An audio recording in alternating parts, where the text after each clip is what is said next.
Assalamualaikum warahmatullahi wabarakatuh. Apa kabar anak-anak kelas 6 MI Tarbiyatus Syarifah? Alhamdulillah. Kali ini Bu Lili akan menyampaikan pelajaran SKI materi Sunan Bonang. Sebelum kita mulai pembelajaran pagi hari ini, mari kita berdoa bersama-sama. Kita baca basmalah, nggih. Bismillahirrahmanirrahim.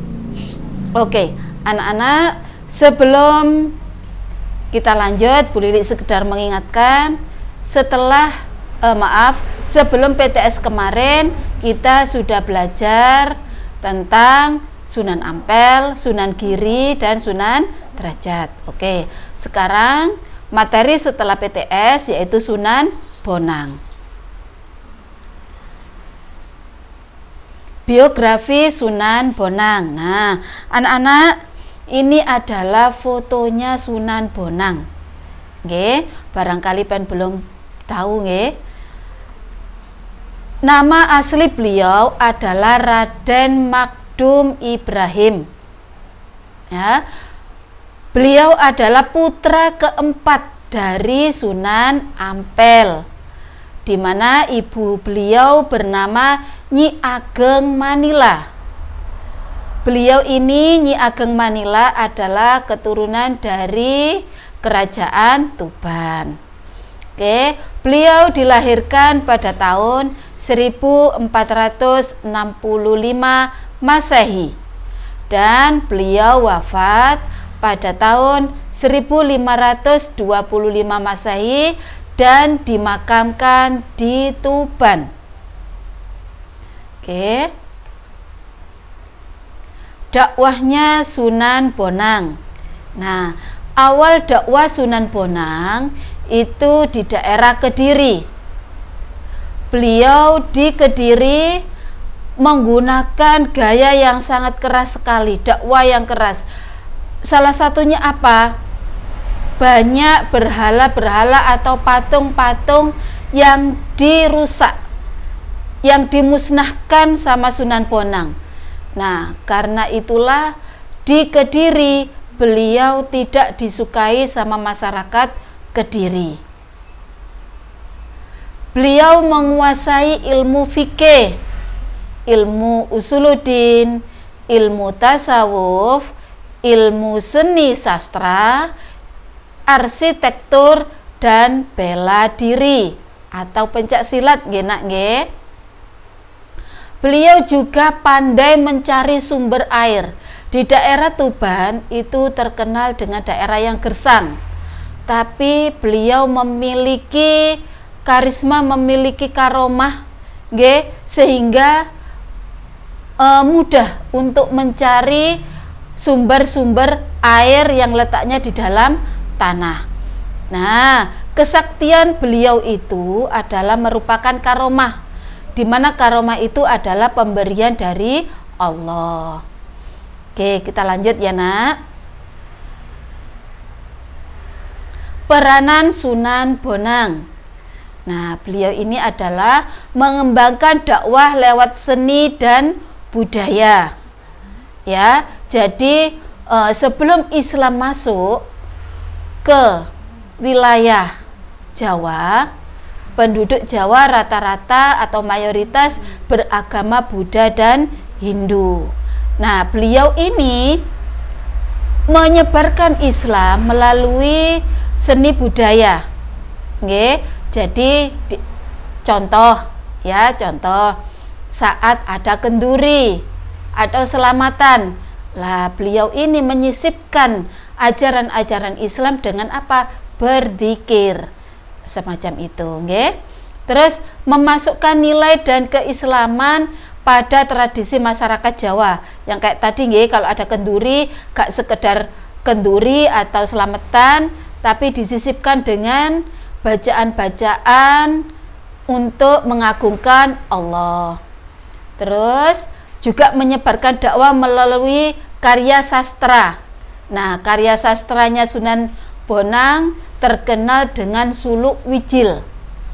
Nanti kita bahas ya nak ya, apa itu suluk wijil.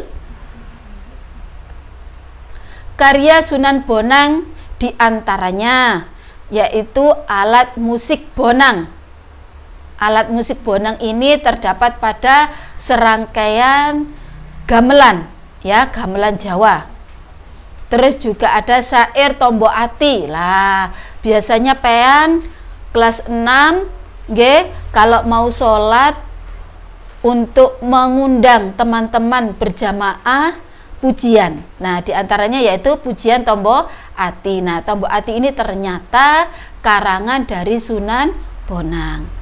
Terus kitab Suluk Mujil. Nah, yang dibahas Bu Lili tadi nggih. Oke.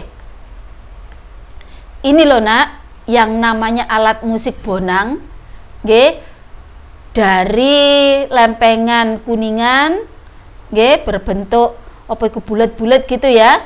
Nah, itu ada tuh 2, 3, 4, 5, 6 ya, berjajar 2, berarti ada 12 nggih, dimana memiliki nada masing-masing.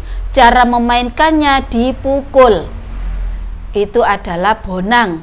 Nah, bonang ini terdapat pada serangkaian gamelan Jawa ya. Berikutnya lah, ini adalah syair Tombo Ati.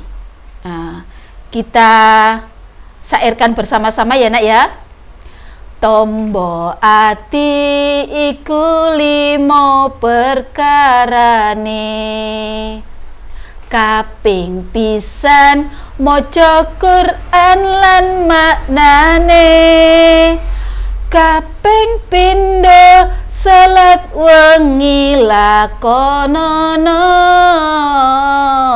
kaping 3 wong kang saleh kumpulono, kaping 4 kudu weteng ingkang luwe, kaping 5 zikir wengi ingkang suwe, salah sawijine sapa bisa ngelakoni, mugi-mugi Gusti Allah nyembadani. Lana itulah tembang Tombo Ati nggih, di mana Tombo Ati itu artinya penyembuh jiwa nggih, karena Sunan Bonang ini berdakwah di Pulau Jawa, makanya tembang-tembang yang diciptakan rata-rata menggunakan bahasa Jawa. Contohnya salah satu ini nggih, kita bahas. Yang pertama di situ ada kaping pisan maca Quran lan maknane. Berarti nek membaca Al-Qur'an tidak sekedar membaca, tapi difahami maknanya atau artinya. Yang kedua, sholat wengi lakonono, dalam artian di sini adalah sholat tahajud. Kapan hari Bu Lilik sudah nggih, saat kita home visit Bu Lilik mengarahkan di antaranya salah satu ciri khas dari pembiasaan MI Tarbiyatus Syarifah kelas 6 yaitu sholat tahajud. Yang ketiga, wong kang soleh kumpulono, berarti wong sing api-api, nek kumpul, nek bersama-sama, nek berteman itu bersama orang-orang yang bagus. Bagus apa nih? Soleh kelakuane, bagus kelakuane. Dan ini pun masih ingat nggih saat kita belajar kitab Al-Ala pada nadom keempat. Nah, Bu Lili mengingatkan sedikit nggih saat kita di hari Jumat belajar kitab Al-Ala pada nadom keempat. Ya, yang bunyinya begini. Fa in kana da syarrin fajanibhu sur'atan wa in kana da khairin faqarinhu tahtadi. Yen ana kanca ala lakune ndang dahono, yen ana kanca bagus cepet lang kancanono. Nah, itu juga dibahas nggih, nek kancane sing elek-elek kelakuane gak usah dikanca. Nek sing bagus-bagus berarti sing soleh solihah ayo dikonco. Nah, seperti itu nggih. Ternyata pada Sair Tombo Ati pun juga dibahas tentang itu, nggih. Oke, selanjutnya yang keempat, weteng engkang luwe. Ya, berarti yang dimaksud di sini apa? Puasa. Nah, kita selaku umat Islam, ya, kita orang-orang muslim, kita diwajibkan untuk berpuasa di bulan Ramadan. Di luar bulan Ramadan, kita juga dianjurkan untuk puasa sunnah. Nah, di kelas 6, masih ingat nggih? Di kelas 6 kita juga dianjurkan untuk puasa sunnah di hari Senin dan Kamis. Oke, yang kelima, zikir wengi ingkang suwe. Nah, zikir wengi ingkang suwe berarti nek mari sholat, habis sholat diusahakan untuk berzikir. Lah, yang di sini dimaksudkan waktu bengi, waktu malam. Berarti yang dimaksud apa? Sholat tahajud. Nggih, itu. Oke. Semoga pada akhir syair di situ disebutkan bahwa semoga Gusti Allah nyembadani, berarti semoga Allah ngijabahi apa yang kita lakukan. Oke, kita lanjut ya nak ya. Nah, ini adalah buku atau kitab wujil, ya, yang terkenal dengan Suluk Wujil atau Suluk Sunan Bonang, di mana kitab ini berisikan sastra Jawa berbentuk tembang. Nah, kitab ini bermula dari ajaran-ajaran Sunan Bonang kepada bekas budak Mojopahit yang namanya Wujil. Maka kitab ini disebut dengan Suluk Wujil. Nah, kitab ini sekarang itu masih ada. Nggih, sekarang disimpan dengan bagus sekali di perpustakaan Universitas Leiden yang berada di Belanda. Nah, kenapa kok ada di sana ya Bu ya? Nggih, karena saat itu kita lagi dijajah sama Belanda. Nah, orang-orang Belanda yang menjajah Indonesia, tetapi tidak gentar Sunan Bonang untuk menyebarkan agama Islam. Oke, kita lanjut genak nggih. Sikap positif Sunan Bonang diantaranya penyebar Islam yang gigih dan ulet. Terbukti dengan apa? Saat beliau menyebarkan Islam di Kediri, banyak tantangannya, tapi beliau tidak gentar, nggih, tetap menyebarkan agama Islam, nggih, dari Kediri pindah ke Tuban. Terus seniman kreatif dan inovatif, ya. Sekarang penduduk Jawa lagi seneng opo yo. Nah, seperti itu. Ya, akhirnya dari kesenangan-kesenangan orang Jawa, dari situ beliau menciptakan suluk, menciptakan karya sastra, sehingga dari karya-karya itu beliau menyisipkan ajaran-ajaran Islam.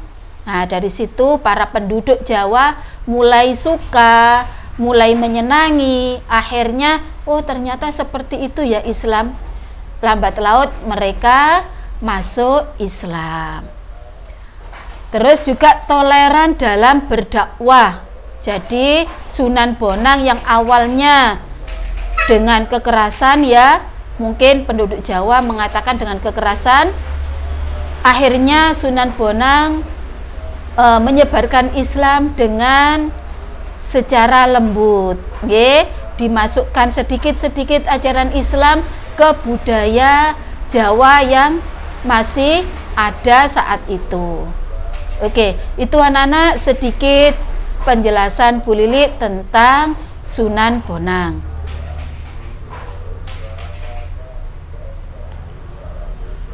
Tugas, tugas untuk anak-anak, setelah menyaksikan video ini, kalau dirasa belum cukup, bisa dibaca LKS-nya untuk bab Sunan Bonang. Tugasnya ada di LKS halaman 39 sampai 41, Romawi 1 dan Romawi 2. Nah, setelah diselesaikan di LKS, jangan lupa pekerjaannya disalin di LJK evaluasi. Kita tunggu jawaban kalian di hari Sabtu. Cukup sekian anak-anak penjelasan Bu Lili tentang Sunan Bonang. Semoga bermanfaat, menambah lagi ilmu kalian tentang jelajah sunan-sunan yang ada di Pulau Jawa. Diakhiri, Assalamualaikum warahmatullahi wabarakatuh.